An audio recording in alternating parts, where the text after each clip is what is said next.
चलिए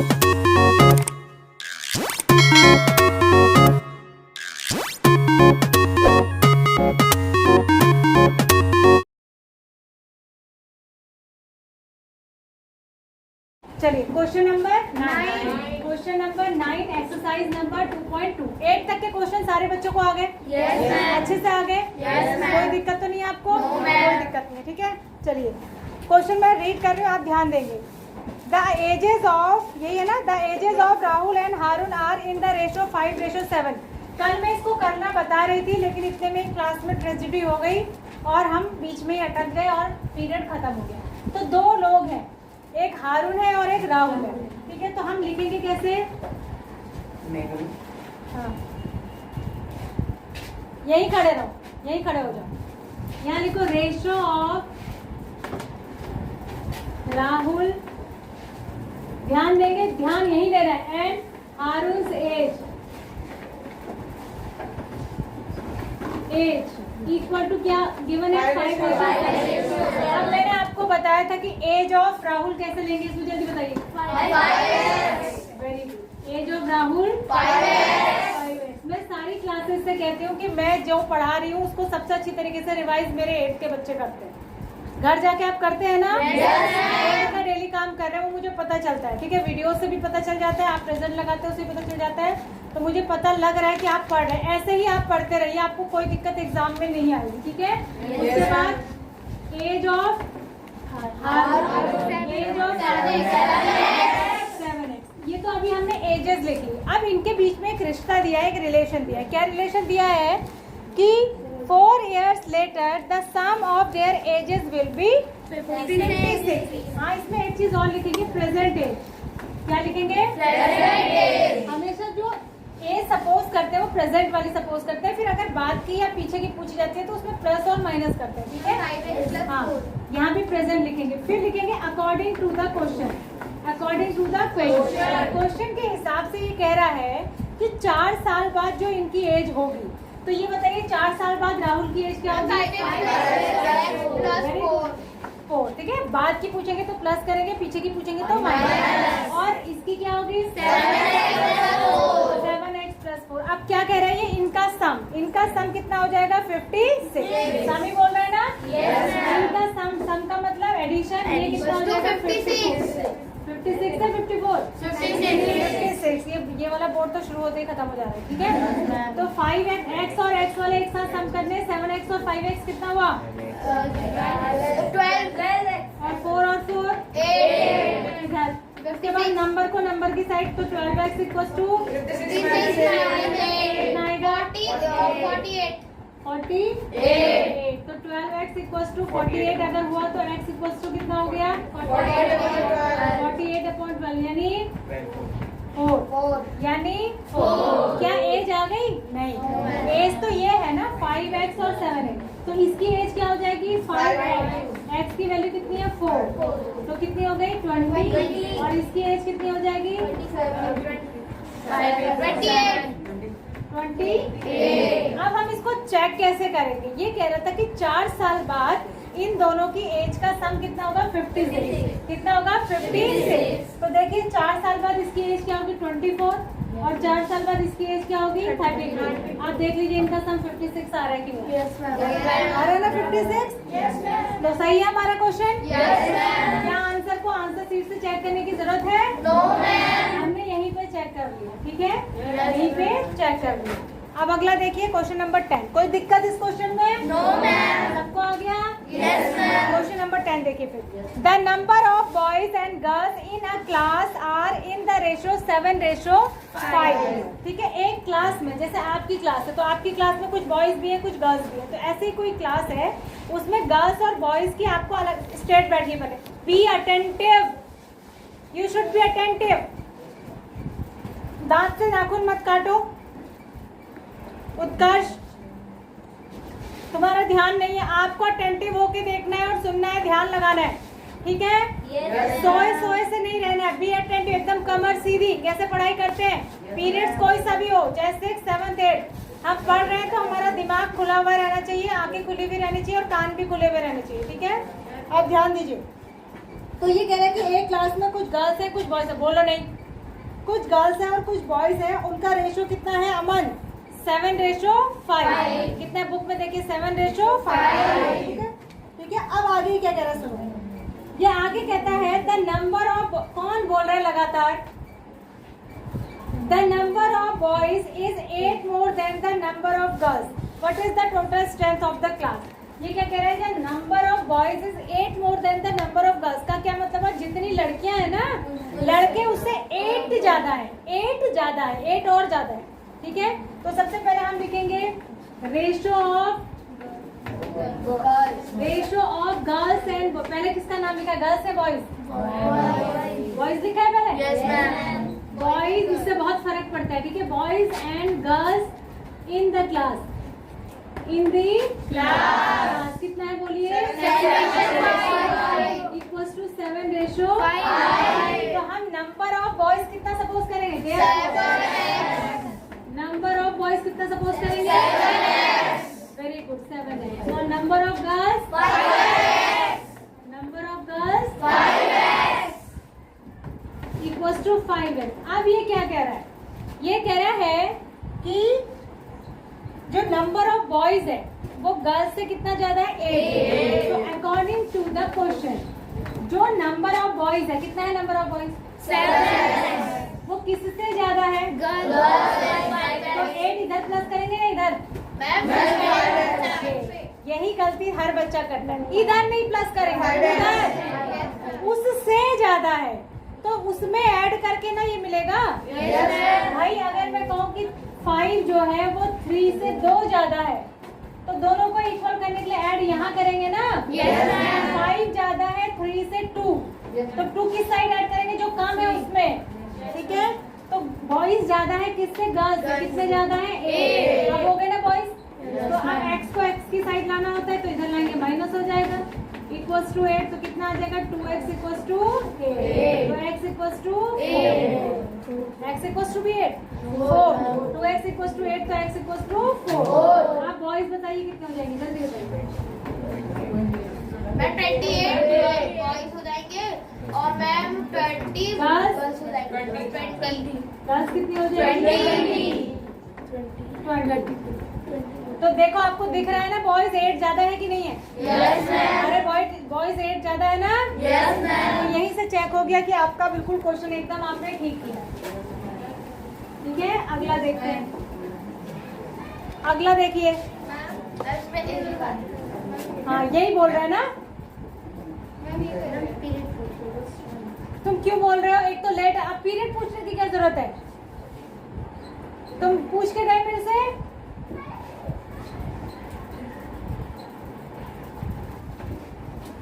अगला देखो 11 क्वेश्चन देखिए। बैचूंग्स फादर, ये फादर और डॉटर और फादर और सन वाला क्वेश्चन बहुत आता है। ठीक है, देखो Baichung's father is 26 years younger than Baichung's grandfather and 29 years older than Baichung. देखो अब बड़ा इसमें कंफ्यूजन है। देखो 4 लोग हैं, एक है बैचूंग और कौन है? ग्रैंडफादर भी तो है। 3 चीजें हैं। देखो एक है ग्रैंडफादर, ध्यान देना, पहले मैं आपको ऐसे समझा दूंगी फिर स्टेटमेंट बना के। और एक है फादर, एक है फादर। आप ध्यान से देखो ये क्या कह रहा है। Baichung's father is 26 younger than Baichung's grandfather. ठीक है, क्या कह रहा है? फिर से सुनो। Baichung's father is 26 younger than Baichung's grandfather and 29 years older than Baichung. ठीक है, अगर है वो 26 यंगर देन बैचूंग्स ग्रैंडफादर। भाई बैचूंग के फादर ये है तो बैचूंग के फादर अपने फादर से तो छोटे ही होंगे। कितने छोटे हैं? 26। कितने छोटे हैं? 26। ठीक है, और साथ में कह रहे 29 years ओल्डर देन बैचूंग, और अपने बेटे से तो बड़े ही होंगे। तो अपने बेटे से कितने बड़े हैं? 29। अपने बेटे से 29 बड़े हैं और अपने पापा से 26 छोटे हैं। अपने पापा से 26 छोटे हैं। आप क्या कह रहे हैं आगे? The sum of all the ages of 3 is equals to 135। तो सबकी एज बतानी। ठीक है, तीनों की एज का सम क्या है? 135। तो आपको बताना है कि तीनों की अलग अलग एज क्या हो। तो किसी एक को आपको एक्स सपोज करना पड़ेगा। तो हम क्या करेंगे, बैचों की एज को एक्स सपोज कर लेंगे। तो उसके पापा उससे 29 ईयर्स बड़े हैं, तो ये उसके फादर की एज हो जाएगी x प्लस 29, ठीक है। और इनके फादर इनसे 26 बड़े हैं, तो x प्लस 29 प्लस 26 माइनस नहीं आएगा बेटा। क्या हुआ, क्या हुआ बोलो। इन्होंने माइनस बोला, बोल रहे हो, इसने बोला माइनस। नो, हमने तो प्लस बोला। अच्छा यहाँ ध्यान दो, जिसने भी प्लस बोला जिसने भी माइनस बोला वो छोड़ो। यहाँ देखो, बैचों को एक्स सपोज कर लिया।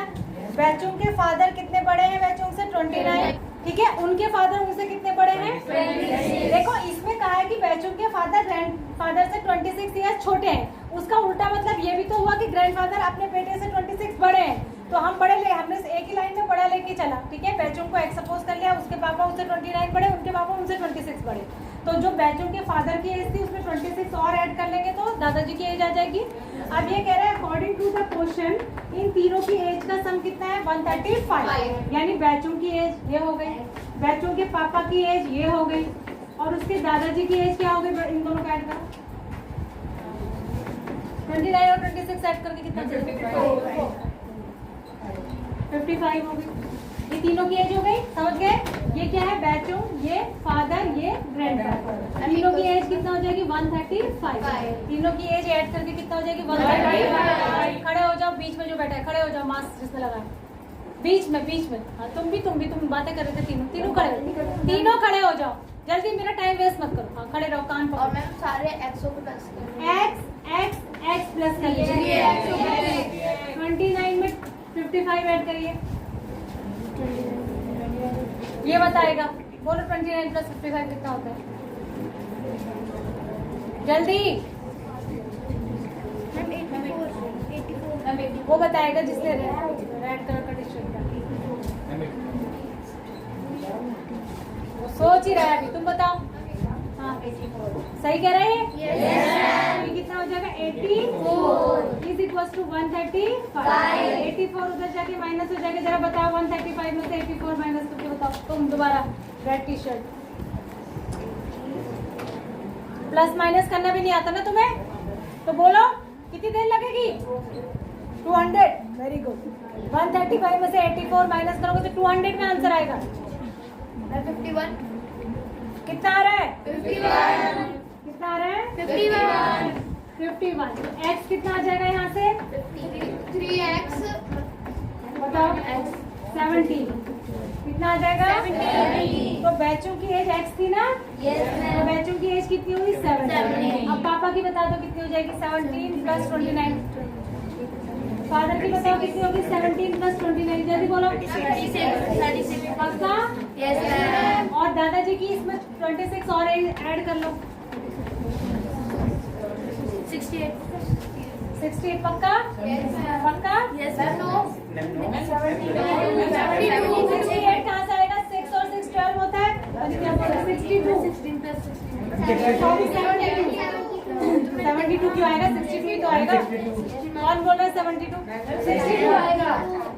अब हम क्वेश्चन को चेक करेंगे कि 62 और उसके फादर की एज 36 और बैचू की एज 17, ये मिला के 135 आ रहा है कि नहीं, चेक करिए। अब यस आ रहा है, चेक करो, यस आ रहा है, ऐसे नहीं, प्लस करके चेक करिए आ रहा है कि नहीं 135।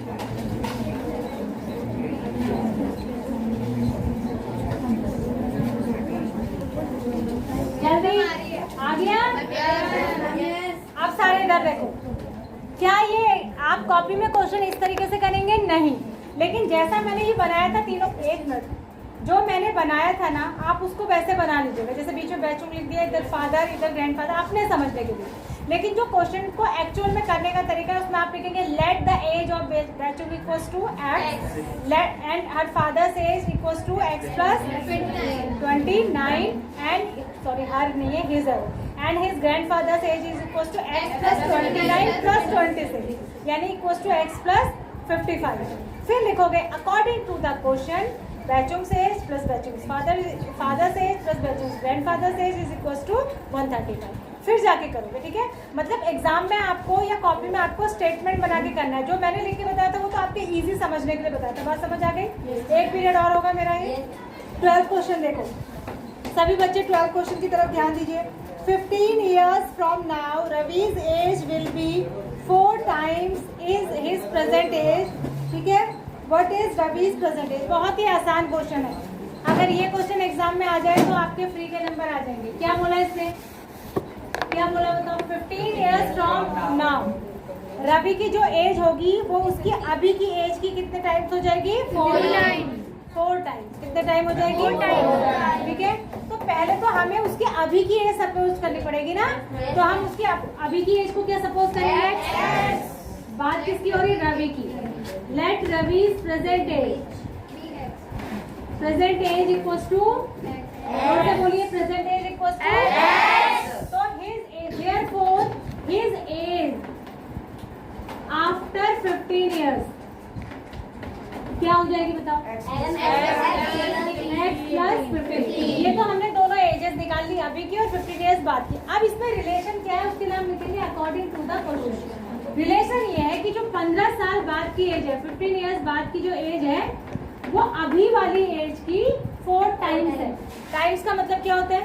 मल्टीप्लाई। टाइम्स का मतलब मल्टीप्लाई, सीधे, ठीक है। अब हम क्या करेंगे? x को x की साइड इसको उधर ले जाते हैं, एक ही बात है, तो ये माइनस हो जाएगा, तो 15 यहाँ बचेगा और यहाँ हो जाएगा 4x माइनस x यानी 3x। अगली लाइन में हम लिख लेंगे 3x इक्वल्स टू 15। 3x किसके इक्वल है? 15 के, तो x कितना हो जाएगा? 15/3 यानी x कितना हो जाएगा? 5। यानी कि रवि की अभी एज क्या है? 5। 15 साल बाद इसकी एज क्या हो जाएगी? 20। तो जो 20 है वो 5 का 4 टाइम है कि नहीं? Yes ma'am. 20 जो है वो 5 का 4 टाइम है ना? Yes ma'am. चलो अंदर आके बैठो। समझ आ गया? आ गया ना समझ? Yes, ma'am. देखो ये क्वेश्चन अपने आप ही चेक हो जाते हैं। जो कंडीशन दी होती है उस पर ठीक बैठ रहे तो यानी आपका आंसर ठीक है, ठीक है ना? Yes ma'am. अगला देखो, मैं चाह रही हूँ इसके जानते क्वेश्चन आज 2 पीरियड है, अगर ये एक्सरसाइज खत्म ही हो जाए तो अच्छा है, ठीक है। 13th क्वेश्चन देखो। A rational number is such that when you multiply it by 5/2 and add 2/3 to the product, you will get -7/12। -7/12 बैठ जाओ। क्या कह रहा है कि एक रेशनल नंबर इस तरह से है, एक रेशनल नंबर इस तरीके से है कि अगर आप क्या करते हैं, इसको 5/2 से मल्टीप्लाई करते हैं और उसमें 2/3 ऐड करते हैं। मान लिया हमें तो नहीं पता वो रेशनल नंबर क्या है, हम लिखेंगे let the rational number equals to X। Let the rational number equals to X। फिर से बोलो let the rational number equals to X। अब इसके बाद हम अकॉर्डिंग टू द क्वेश्चन लिखेंगे। यहाँ देखो अकॉर्डिंग टू द क्वेश्चन, अब ये क्या कह रहा है कि अगर ये जो भी नंबर है, जो भी फ्रैक्शन है, इसको आप कितने से, इसमें कितने से मल्टीप्लाई कर रहे हो? कह रहा है 5/2 से इसको मल्टीप्लाई कर दो, कह रहा है, ठीक है। तो 5/2 से मल्टीप्लाई करेंगे तो 5/2x आ जाएगा। भाई x से मल्टीप्लाई करके और क्या होगा? x ही आएगा। और ये जो रिजल्ट आया, रिजल्ट तो यही आया। इसमें कितना ऐड कर दो? कह रहा है 2/3। अगर 2/3 ऐड कर देंगे तो हमको क्या मिलता है? कह रहा है -7। जो मिलता है उसको इस तरफ लिखेंगे इक्वल टू करके, मतलब ये इसके इक्वल आ जाता है, मतलब मिलता है हमको ये। बस अब हमारी इक्वेशन बन गई, हमें x की वैल्यू निकालनी, नंबर को नंबर की साइड ले जाएंगे तो ये -7/12 और ये इधर जाके हो जाएगा -2/3 होगा। Yes, इन दोनों का क्या लेंगे? एलसीएम। क्या आएगा इनका एलसीएम? क्या आएगा एलसीएम? 12 से 12 एक बार गया तो -7 ही रहेगा। 3 से कितनी बार जाता है? 4।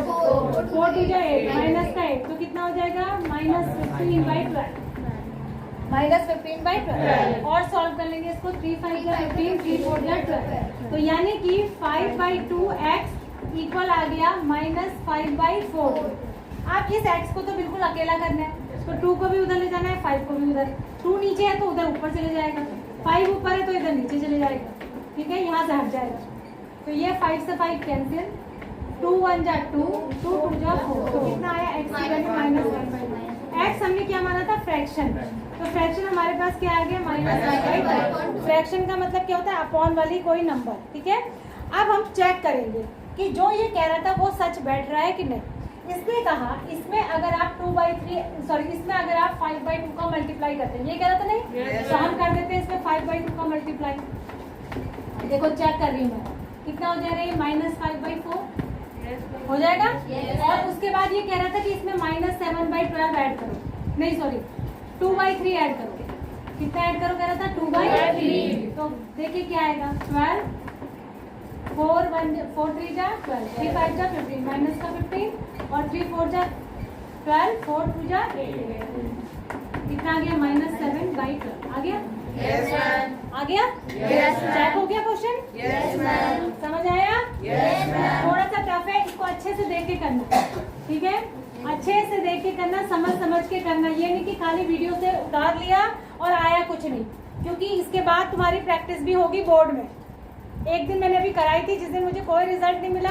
अब मैंने आपसे कहा था कि मैं जिस दिन कराऊंगी अब आपको आना चाहिए, ठीक है? अगला देखो 14, Lakshmi is the cashier in a bank. Cashier क्या होता है बैंक में? जो आप बैंक से पैसे निकालने या डालने जब जाते हैं पैसे को, तो एक कलेक्ट करता है एक आदमी पैसा, वो जमा भी करता है आपका, या फिर आपने लेने होते हैं बैंक से तो निकाल के देता भी है, तो उसको कहते हैं कैशियर। क्या कहते हैं उसको? कैशियर। तो ये कह रहा है कि Lakshmi is a cashier in a bank, she has currency notes of denomination. उसके पास देखो बैंक में हर तरीके के नोट होते हैं कि नहीं होते हैं? Yes, तो ma'am. उसके पास करेंसी नोट्स है 100 रुपए के, 50 रुपए के, 10 रुपए के, ठीक है? अब कितने कितने हैं ये अभी बताएगा। बता इसने ये दिया कौन कौन से टाइप के नोट्स हैं उसके पास, कौन कौन से हैं? 100 के हैं, 50 के हैं, 10 के हैं। The ratio of the numbers of these, अब ये कितने कितने नंबर्स में है उसका रेशो दिया है। Ratio of numbers of notes, currency note, वो क्या रेशो दिया बोलो? 2:3 ये दिया। अब इसमें सबसे पहले कौन से नोट का नाम था? 100। तो let 100 rupees note equals to 2x 100 rupees note equals to 2x. Equals to 2x। मान लिया 100 रुपीज के नोट 2x है, और उसके बाद 50 रुपी के नोट कितने हैं? 3x. उसके बाद 10 10 रुपीज के नोट कितने हैं? 5x. ये तो नंबर ऑफ नोट्स है। जैसे मैं आपको बता दूं, मेरे पास 100 रुपए के 5 नोट हैं, 50 रुपए के 6 नोट हैं, और 10 रुपए के 10 नोट हैं। सोचो, ऐसे मैंने बता दिया आपको कि मैंने आपको कह दिया कि मेरे पास 100 रुपीज के 5 नोट है, 50 रुपीज के 6 नोट है, और 10 रुपए के 10 नोट है। ऐसे मैं आपको बताती हूँ, तो मैंने नंबर ऑफ नोट्स बताए। अब मेरे पास कुल कितने रुपए बनेंगे ये आप कैसे पता लगाओगे? भाई मेरे पास 100 रुपए के 5 नोट है, तो आप 5 से मल्टीप्लाई करोगे 100 को, बोलोगे 500 मैम के पास ये हो गए। 50 रुपीज के उनके पास 6 नोट है तो 300 वो हो गए, 500 और 300 800 हो गए, और 10 रुपए के 10 नोट है तो 100 वो हो गए, तो 900। ऐसे ही तो करोगे? Yes, तो यानी कि तुमने इनकी वैल्यू निकालने के लिए पहले इनके उससे वैल्यू से मल्टीप्लाई करोगे ना।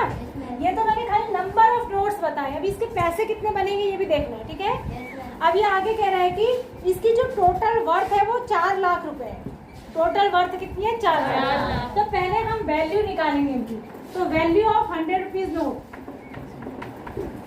100 रुपीज के नोट की जो वैल्यू आएगी वो कितनी आएगी? इसको 100 से मल्टीप्लाई करेंगे। नोट कितने हैं? 2x। इनको 100 से मल्टीप्लाई करेंगे कि नहीं? समझ आई? 200x हो जाएगा ये। इसी तरीके से value of 50 rupees notes, 3x into 50, 150x। इसी तरीके से value of 10 rupees notes, 5x into 10, 50x। अब इन सब की वैल्यू, टोटल वैल्यू कितनी है? 4 लाख। टोटल वैल्यू कितनी है? 4 lakh. Total value equals to 4 lakh. 1 2 3 4 5। Total value के लिए सबको ऐड कर लो, यानी 200x plus 150x plus 50x is equals to 4 lakh. कितने एक्स हो गए? ये 200, ये कितने हो गए? 400 हो गए ना? 400x equals to 4 lakh. तो x इक्वल्स टू कितना हो जाएगा? 4 लाख डिवाइडेड बाय 400। कितना आया? 4000। कितना आया? 4000। इसकी वैल्यू आई 4000 x की। तो यानी कि 100 रुपीज के कितने नोट हो गए फिर? 4000 थोड़ी आया, 1000। ऐसा नहीं, 4 से कटेगा नहीं है, 1000। यानी कितने नोट हो गए? 100 रुपए के 2000 नोट हो गए। कितने नोट्स हो गए? 2000। 50 रुपए के कितने नोट हो गए? 3000। और 10 रुपीज के कितने नोट हो गए? 5,000. कितने नोट हो गए 10 रुपीज के? 5,000. अब इनकी वर्थ मिला के बताओ कि क्या ये बन रहे हैं 4 लाख रुपए? देखो ये क्यों नहीं बनेंगे? ये कितने नोट हो गए? 2000 नोट। किसके 2000 नोट हो गए? 100 रुपए के। 100 रुपए के 2000 नोट हो गए तो 2 लाख रुपए हो गए। हो गए 2 लाख। और ये 3000 नोट किसके हो गए? 50 रुपए के। तो ये कितने हो गए? 1.5 लाख। कितने हो गए? 1.5 लाख। जब आप इसको 50 से मल्टीप्लाई करेंगे ना इसकी वर्थ से, तो कितने नोट, कितने रुपीस बनेंगे? 1.5 लाख। तो 2 लाख और 1,50,000 कितने हो गए? 3.5 लाख। और ये कितने हैं? 5,000 नोट कितने हैं? 10 के। तो कितने हो गए? 50,000। 10 से मल्टीप्लाई करेंगे ना इसकी वैल्यू निकालने के लिए 50,000, तो 3.5 लाख और 50,000 कितने हो गए? 4 हो गए। समझ आ गई बात? तो इस तरीके से आपको बताना था कि कितने कितने नोट किस किस के। समझ आया? क्वेश्चन थोड़ा सा टफ तो है। जैसे जैसे हम एक्सरसाइज में नीचे की ओर बढ़ते हैं ना बेटा, क्वेश्चंस का स्टैंडर्ड थोड़ा टफ तो होता है। एक्सरसाइज का पहला क्वेश्चन इजी होता है, दूसरा उससे थोड़ा टफ, तीसरा उससे थोड़ा टफ, ऐसा जब हम नीचे की तरफ को आते हैं तो टफ ही होते जाते हैं क्वेश्चन। ठीक है? दो क्वेश्चन और है। I have a total of 300। अच्छा ये आप खुद करेंगे, ये सेम क्वेश्चन है। 300 रुपीज़ का टोटल है किसी के पास, जैसे गुल्लक में पैसे रखते हो, कह रहा है कि मेरे पास टोटल 300 रुपीज़ है, उसमें 1 रुपये के सिक्के हैं, 2 रुपये के सिक्के हैं, 5 रुपये के सिक्के हैं, और टोटल मिला के कितने रुपीज़ है मेरे पास? 300। तो सेम जैसे मैंने ये क्वेश्चन कैशियर वाला बताया, ये बड़ा क्वेश्चन था, इसमें बड़ा बड़ा अमाउंट था, इसमें छोटा छोटा। कर लेंगे ना? 16 question. The organizers of essay competition decide that a winner in the competition gets prize of 100 rupees and a participant who does not win gets a prize of 25 rupees. The total prize money distributed is this. Find the number of. बहुत अच्छा question है। ये कह रहा है कि एक competition कराया, उसमें वो कह रहा है कि जो जीतेंगे, जितने लोग जीतेंगे उनको कितना प्राइस मिलेगा? 100 रुपीज़ देंगे। लेकिन जो हार जाएंगे बेचारे बच्चे, उनको भी हम प्रोत्साहित करने के लिए उनको भी 25-25 रुपीज़ का प्राइस देंगे। ठीक है? और टोटल जो प्राइस मनी इन्होंने बांटी वो है 3000। तो ये कह रहा है कि if the total number of participants अगर 63 थे तो कितने लोग हारे और कितने लोग जीते? ठीक है? टोटल पार्टिसिपेंट्स कितने हैं? 63। देखो कैसे करेंगे इसको। टोटल पार्टिसिपेंट्स इक्वल्स टू 63 दिया है। अब हमें विनर्स और लूजर्स नहीं पता। ठीक है? Let winners equals to X. तो अब लूजर लिखना तो अच्छा नहीं लगेगा, तो फिर लिखेंगे देयरफॉर पार्टिसिपेंट्स